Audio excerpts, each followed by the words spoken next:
जो आज हम लोग शुरू करेंगे एल्युमिनियम की मेटलर्जी, यानी कि एल्युमिनियम के अयस्कों से एल्युमिनियम का निष्कर्षण। अभी पिछले वीडियो में हम लोगों ने कॉपर के धातु के बारे में पढ़ा, लोहे के बारे में पढ़ा।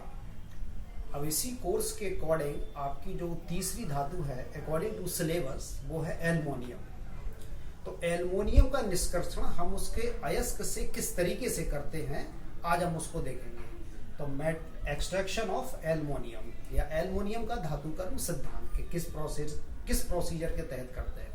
इसमें थोड़ा सा जानकारी ये है कि पिछली दो जो धातुओं का हमने मेटलर्जी पढ़ी है, लोहे की और कॉपर की, तांबे की, तो उनसे थोड़ा सा ये डिफरेंट है एल्युमिनियम की मेटलर्जी। क्योंकि पिछले हमने टॉपिक में देखा था, पिछले वीडियो के टॉपिक में, कि उसमें हमने सांद्रण किया था अयस्क का, फिर निस्तापन किया था, भर्जन किया था, फिर प्रगलन किया था।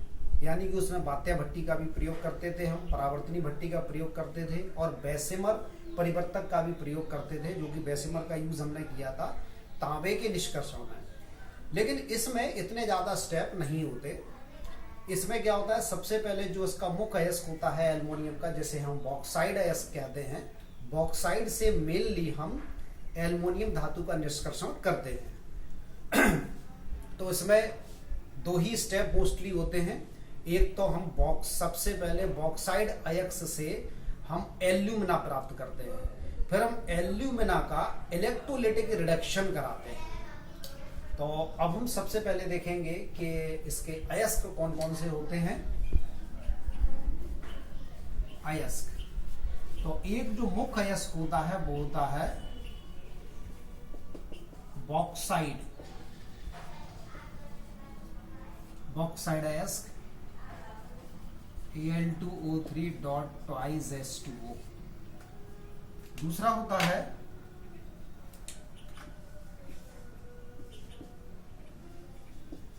डायस्पार Al2O3 H2O। और तीसरा होता है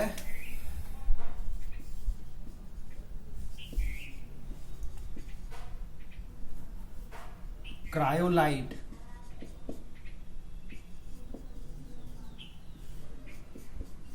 Na3AlF6। तो ये मेनली अयस्क ये होते हैं। इसमें सबसे मोस्ट है जो हमारे यहाँ प्राप्त होता है अपने देश में, वो बॉक्साइड होता है। बॉक्साइड अयस्क से हम एल्युमिनियम की प्राप्ति करते हैं। तो बॉक्साइड अयस्क से एल्युमिनियम की प्राप्ति मेनली दो स्टेप में होती है। एक जो स्टेप होता है वो है बॉक्साइड अयस्क का शोधन। बॉक्साइड अयस्क का शोधन, ये फर्स्ट स्टेप होता है। और दूसरा स्टेप होता है हमारा एल्यूमिना Al2O3 का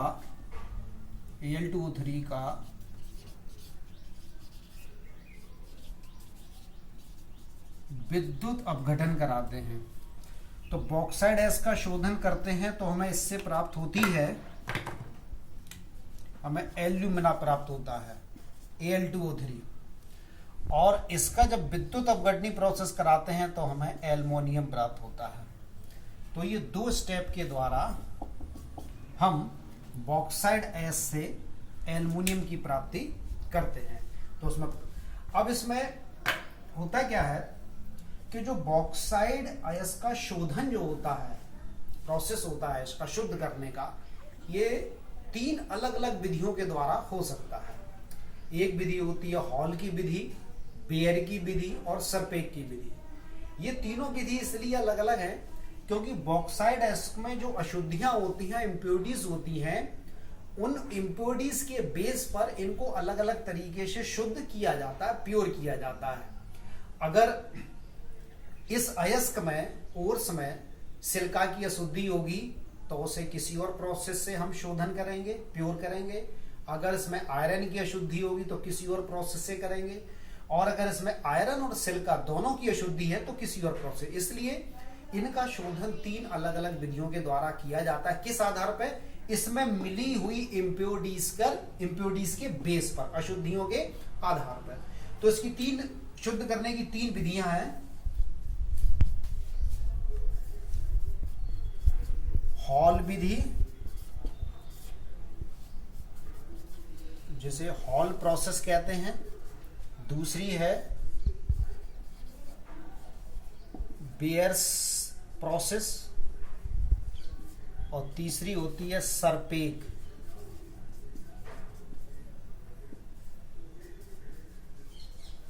सरपेग प्रोसेस। ये बॉक्साइड एश के शोधन की ये 3 अलग अलग विधियां, 3 अलग अलग विधियों से हम बॉक्साइड एश का शोधन करते हैं। तो हमने सबसे पहले ये हेडिंग हम लेके चलेंगे कि किस विधि का प्रयोग हम किस तरीके से करते हैं और इसमें क्या मिलाते हैं, कौन सी रिएक्शन होती है। तीनों का जानना बहुत जरूरी है, क्योंकि एग्जाम में क्वेश्चन इन्हीं रिएक्शन से आता है, इन्हीं स्टेप में जो रिएक्शन होती है उनसे आता है। और किस इम्प्योरिटीज के मिले होने पर हम कौन सी विधि का उपयोग करेंगे ये भी आता है। हॉल की प्रोसेस हम तब यूज करते हैं बॉक्साइड एश के शोधन में। हॉल की विधि तब यूज करते हैं जब इसमें आयरन ऑक्साइड Fe2O3 और सिलिका SiO2 सैंड बालू की अशुद्धि और आयरन ऑक्साइड की अशुद्धि, यानी कि लोहे की और बालू की जब मात्रा इम्प्योरिटीज के रूप में ज्यादा होती है इस बॉक्साइड एश में, तब हम हॉल प्रोसेस का यूज करते हैं। कई बार क्वेश्चन पूछा जाता है कि भाई हॉल की विधि या बियर की विधि कब यूज की जाती है, कब प्रयोग की जाती है? जब अयस्क में, बॉक्साइड अयस्क में सिलिका की मात्रा ज्यादा हो। अगला ऑप्शन, नेक्स्ट ऑप्शन, लोहे की मात्रा ज्यादा हो। जब आयरन और सिलिका दोनों की मात्रा ज्यादा हो। तो हॉल की विधि का प्रयोग हम तब करते हैं जब इस अयस्क में आयरन और सिलिका की मात्रा ज्यादा हो, आयरन ऑक्साइड के फॉर्म में होता है। तो उसमें जो बॉक्साइड होता है,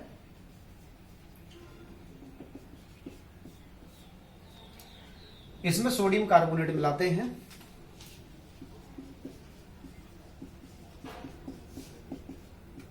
सोडियम कार्बोनेट। तो सोडियम कार्बोनेट की जब रिएक्शन होती है तो सोडियम मेटा एल्यूमिनेट बनता है। सोडियम मेटा एल्यूमिनेट और CO2 निकल जाती है और वाटर। अगले स्टेप में इस सोडियम मेटा एल्यूमिनेट को सेपरेट कर लेते हैं, फिर इसे जल के साथ धोकर उसमें कार्बन डाइऑक्साइड गैस फिर से प्रवाहित करते हैं। ये सोडियम मेटा एल्यूमिनेट है। इसको 60 डिग्री सेंटीग्रेड पर गर्म करते हैं जल मिलाकर, तो एल्युमिनियम हाइड्रोक्साइड बनता है। एल्युमिनियम हाइड्रोक्साइड बनता है और सोडियम कार्बोनेट ये सेपरेट हो जाता है। और फिर इसको सुखाकर फिर से गर्म करते हैं एल्युमिनियम हाइड्रोक्साइड को, तो हमें एल्यूमिना प्राप्त होता है। एल्यूमिना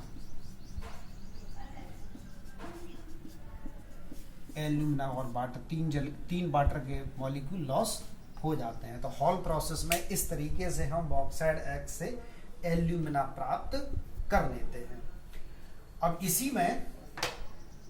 इसी को हम थोड़ा सा चेंज कर रहे हैं। सेकंड प्रोसेस है बेयर प्रोसेस।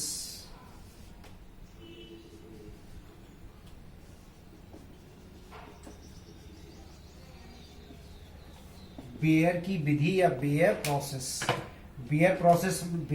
प्रोसेस का यूज हम तब करते हैं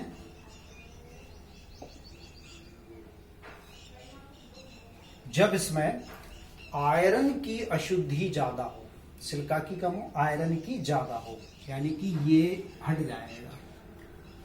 बेयर प्रोसेस का उपयोग या प्रयोग हम तब करते हैं बॉक्साइड एश के शोधन में जब इसमें आयरन की मात्रा ऑक्साइड के फॉर्म में ज्यादा होती है, तब हम बेयर विधि का प्रयोग कर सके। ये भी क्वेश्चन आता रहता है काफी। तो इसमें क्या करते हैं,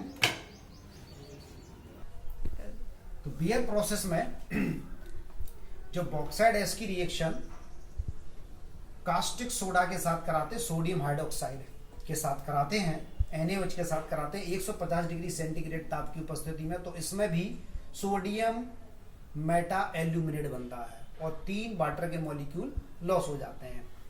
हॉल प्रोसेस में क्या था, सेम ये था। वहां पर हम जो क्षारीय पदार्थ ले रहे थे, एल्कलाइन सब्सटेंस ले रहे थे, वो ले रहे थे सोडियम कार्बोनेट। इसमें रिएक्शन कराते हैं बॉक्साइड की, किसके साथ कराते, NaOH के साथ कराते हैं। तो इसमें भी मेन प्रोडक्ट वही बनता है जो हॉल प्रोसेस में बनता था पहले स्टेप में, सोडियम मेटा एल्यूमिनेट। और सोडियम मेटा एल्यूमिनेट की अगले नेक्स्ट स्टेप में वाटर और CO2 के साथ रिएक्शन फिर कराते हैं, तो एल्युमिनियम हाइड्रोक्साइड बनता है और NaOH निकल जाता है। और इसको एल्युमिनियम हाइड्रोक्साइड को 1500 डिग्री सेंटीग्रेड पर जब गर्म करते हैं, काफी हाई टेम्परेचर होता है ये, तो हमें यहाँ भी एल्यूमिना प्राप्त होता है। अगली जो प्रोसेस है इसकी, बॉक्साइड एस के शोधन की, वो है सरपेक प्रोसेस। सरपेक प्रोसेस का यूज हम तब करते हैं जब बॉक्साइड एस में सिलिका की मात्रा या बालू की मात्रा ज्यादा होती है, तब इसका यूज करते हैं। तो देखिए, हॉल प्रोसेस सबसे पहला हमारा जो प्रोसेस था, उसमें बॉक्साइड एस का शोधन तब करते हैं जब उसमें सिलिका और आयरन की मात्रा दोनों ज्यादा हो। और बेयर विधि का तब प्रयोग करते हैं जब इसमें आयरन की मात्रा हो ज्यादा। और सरपेक विधि का प्रयोग शोधन में हम तब करते हैं जब इसमें बालू की मात्रा या सिलिका की मात्रा ज्यादा होती है। तो इस प्रोसेस में क्या करते हैं, जो बॉक्साइड एस होता है उसकी कोक के साथ क्रिया कराते हैं। कोक मीन्स कार्बन की फॉर्म है और नाइट्रोजन गैस होती है साथ में, तो इनकी रिएक्शन से बनता है हमारा एल्युमिनियम नाइट्राइड ALN, और कार्बन मोनोऑक्साइड अलग हो जाती है, वाटर मॉलिक्यूल लॉस हो जाता है। और जो सिलिका होती है वो कुछ कोक सिलिका के साथ, जो उसमें बालू उपस्थित होती है, वो सिलिकन में कन्वर्ट हो जाती है और कार्बन मोनोऑक्साइड गैस निकल जाती है। और बना हुआ जो एल्युमिनियम नाइट्राइड है, ये जल के साथ क्रिया करके, जल की उपस्थिति में जब इसे गर्म कराते हैं तो एल्युमिनियम हाइड्रोक्साइड और अमोनिया गैस बनती है। और इसको फिर गर्म करते हैं हम हाई टेम्परेचर पर, तो हमें एल्यूमिना प्राप्त होता है। और इस एल्यूमिना को फिर हम इलेक्ट्रोलाइटिक रिडक्शन प्रोसेस में ले जाते हैं। ये हमारा सेकंड स्टेप। जब अभी पहले स्टेप में हमने सिर्फ बॉक्साइड एस का शोधन देखा 3 विधियों द्वारा। अब जो सेकंड स्टेप है कि फर्स्ट स्टेप से हमने बॉक्साइड एस से एल्यूमिना बनाया, हमने क्या बनाया, एल्यूमिना। अब सेकंड स्टेप में हम एल्यूमिना से एल्युमिनियम प्राप्त करते हैं। तो एल्यूमिना से एल्युमिनियम प्राप्त करने का एक प्रोसेस होता है, जैसे electrolytic reduction of pure alumina कराते हैं, मतलब कि रिडक्शन होता है, एक सेल में होता है, इलेक्ट्रोलाइटिक सेल होता है, और ये पूरी प्रोसेस कहलाती है हॉल हेरोल्ड प्रोसेस कहलाती है। हॉल हेरोल्ड प्रोसेस कहलाती है। तो इसमें क्या होता है, ये सेल होता है, सेल के अंदर कार्बन का अस्तर लगा रहता है, और ये कार्बन का अस्तर क्या होता है, कैथोड का काम करता है, और ग्रेफाइट की जो रॉड होती हैं ये एनोड का कार्य करती हैं, और इनको बैटरी के टर्मिनल से जोड़ देते हैं। तो जब इनके बीच इलेक्ट्रोलाइटिक रिडक्शन होता है, विद्युत अपघटन की क्रिया होती है, तो कैथोड पर शुद्ध एल्युमिनियम डिपॉजिट होता है और एनोड पर अशुद्ध एल्युमिनियम डिपॉजिट होता है, और कई अशुद्धियां भी डिपॉजिट हो जाती हैं। अब इसमें लेते क्या क्या है विद्युत अपघटन के रूप में, तो होता क्या है, पहले तो एक बात समझना हमें पड़ेगा, जो हमारा एल्यूमिना होता है ये विद्युत का कुचालक होता है, यानी कि बैड कंडक्टर ऑफ इलेक्ट्रिसिटी। इसमें इलेक्ट्रिसिटी पास नहीं होती है, और इसका जो टेम्परेचर होता है 2270 केल्विन होता है, और इतने अधिक ताप पर यदि हम इसे गर्म करेंगे तो जो शुद्ध एल्युमिनियम होगा, शुद्ध एल्युमिनियम बाष्पीकृत हो जाएगा, वेपराइज हो जाएगा, क्योंकि शुद्ध एल्युमिनियम का जो बॉइलिंग पॉइंट होता है वो 2070 होता है। क्वथनांक जो एल्युमिनियम का होता है 2070 केल्विन होता है। तो इसका मतलब ये है कि हमें कुछ ऐसा करना पड़ेगा, यदि हम इसको इतने अधिक ताप पे गर्म करेंगे तो जो एल्युमिनियम तो उड़ जाएगा, हमें प्राप्त करना है एल्युमिनियम, और इसमें इलेक्ट्रिसिटी पास नहीं होगी। जब इलेक्ट्रिसिटी पास नहीं होगी तो विद्युत अपघटन कराने का कोई फायदा नहीं रहेगा। तब इस समस्या का निदान इस तरीके से होता है कि इसमें कुछ ऐसी चीजें मिलाते हैं जिससे कि इसमें कंडक्टिविटी स्टार्ट हो जाती है, यानी कि विद्युत चालक हो जाता है। तो इसमें क्या करते हैं, हम एल्यूमिना के साथ हम लेते हैं, एक तो क्रायोलाइट लेते हैं Al2O3, क्रायोलाइट Na3AlF6, और साथ में लेते हैं हम फिलोस्फार CaF2, ये लेते हैं फिलोस्फार, और इनका जो अनुपात होता है 20:60:20 होता है। इतने के अनुपात में जब हम लेते हैं तो मिश्रण का जो अब जो ये मिश्रण बना, इस मिश्रण का जो टेम्परेचर हो जाता है वो 1170 केल्विन के हो जाता है। और इस तरीके से पूरा का पूरा जो मिक्सचर होता है इन तीनों का, इसमें इलेक्ट्रिसिटी पास होने लगती है, यानी कि ये जो मिश्रण है, मिक्सचर है, ये इलेक्ट्रिसिटी को कंडक्ट कराने लगता है, यानी कि विद्युत का चालक हो जाता है, स्वचालक हो जाता है, और इस तरीके से विद्युत अपघटन की क्रिया प्रारंभ हो जाती है, और हमें कैथोड पर शुद्ध एल्युमिनियम और एनोड पर अशुद्ध एल्युमिनियम और इम्प्योरिटीज हमें प्राप्त होने लगती है। तो अब हम इनकी एनोडिक और कैथोडिक रिएक्शन देखें कि एनोड पर किस तरीके से रिएक्शन होती है और कैथोड पर किस तरीके से रिएक्शन होती है। तो कभी कभी क्वेश्चन इसमें ऐसे पूछा जाता है कि क्रायोलाइट का क्या यूज होता है। क्रायोलाइट का उपयोग हम तब कर इस एल्यूमिना के गलनांक को कम करने के लिए। अगर हम इस क्रायोलाइट नहीं मिलाएंगे तो इसे ज्यादा टेम्परेचर देना पड़ेगा। ज्यादा टेम्परेचर देने की वजह से होगा क्या कि एल्युमिनियम भी बाष्पीकृत होकर बाहर हो जाएगा, हमें एल्युमिनियम प्राप्त नहीं होगा। तो इसके गलनांक को कम करने के लिए हम इसमें क्रायोलाइट मिलाते हैं, और साथ में मिलाते हैं फिलोस्फार, मिलाते हैं CaF2, और इनका अनुपात होता है 20:60:20 होता है। तो इस तरीके से ये विद्युत का सुचालक हो जाता है पूरा मिश्रण, और रिएक्शन शुरू हो जाती है। ये एल्यूमिना है, एल्यूमिना का वियोजन होता है एल्युमिनियम और एल्युमिनियम ऑक्साइड आयन में। तो एल्युमिनियम आयन जाता है कैथोड पर और ये जाता है एनोड पर। तो कैथोड पर ये रिएक्शन होती है इसकी, एल्युमिनियम पर ये 3 इलेक्ट्रॉन गेन कर लेकर ये एल्युमिनियम बना लेता है, शुद्ध एल्युमिनियम। और एनोड पर 4Al O3 -3 is equal to 2Al2O3 plus 3s2 plus 12 electron, इसमें से इलेक्ट्रॉन निकल जाते हैं, 12 इलेक्ट्रॉन निकल जाते हैं। इस तरीके से टोटल ओवरऑल रिएक्शन ये होती है। इन दोनों को कंबाइन करेंगे तो ओवरऑल रिएक्शन ये होती है, और हमें 4Al मिलते हैं। और ये जो एल्युमिनियम होता है ये 99.8% शुद्ध होता है ये। तो इस तरीके से हमें इस इलेक्ट्रोलिटिक रिडक्शन प्रोसेस में हमें कैथोड पर शुद्ध एल्युमिनियम ये इस तरीके से हमें प्राप्त होता है। और इसमें करीब करीब